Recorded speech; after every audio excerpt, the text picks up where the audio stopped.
Hi guys, I wanted to show you a quick tutorial on how to do Flipgrid if you've never done it before. So I am in my Honors English Google Classroom right now as a student. So you can see exactly what it will look like from your perspective. All you have to do is click on the assignment and then you see here the Flipgrid assignment. So you just click on that and it opens up. Now, if this is the first time you're on it, you might get a little pop-up that says join with Google or join with Microsoft. Make sure that you join that with Google and it will automatically connect to your school email address, okay? So once you've done that, it opens up our class Flipgrid. And you'll see that you have one topic here. It's the welcome back video. All you have to do to record your video is click here, record response. And the first time that you get on, you will see that it actually kind of walks you through what to do. So step one, record. You have 2 minutes. In order to record, you just push this button here, but there are a couple of things you might want to know first. So first of all, if you click on this little icon up here that looks like a book, it actually opens up the question. So that way, if you want to see the question to make sure you answer the complete question, you have it right there in front of you. Sometimes it's nice to cover your face so you don't see what you look like, but right there is the question and you can move it around the screen. This right here is also a sticky note, which is a nice option.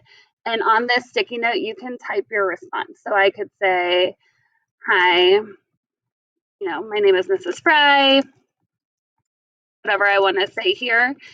I just spelled my last name wrong. There you go. So whatever I want to say, I can put right here on my sticky note, and then nobody sees this little sticky note on the video, just you see it. So you can read your response to the camera, and it looks like you're really prepared. So that's nice. Also down here, a couple of things you might want to know is you have some effects. So if you really don't want people to see your face, you can pick an emoji and make it real big over your face, right? So like this. Make it huge. There we go. Now I'm an emoji.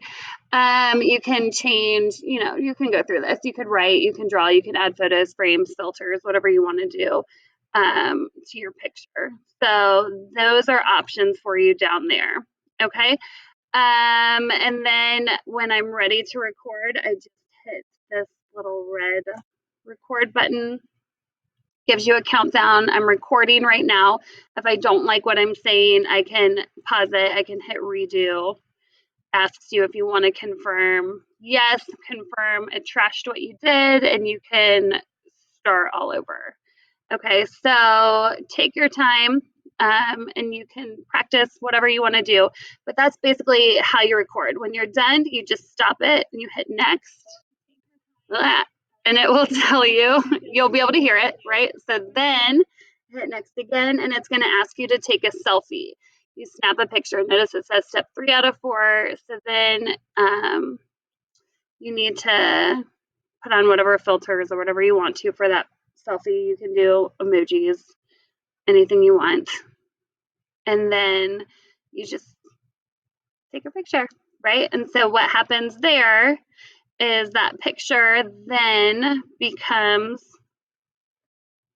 maybe, when you hit next to upload your video, what I need you to do here is next to this, make sure that you put your first and last name. Okay, so when it says display name, you would put whatever your name is, mine's Samantha Fry, and then you hit submit, and your video is done, and it has been uploaded, okay? If you're one of those people who really wants to make sure that your Google Classroom is free of assignments, you can just hit go back to Classroom, hit mark as done, and then it will show up that that assignment is completed. All right, so if you have any questions, shoot me an email or leave a comment. Otherwise, hopefully that will help you.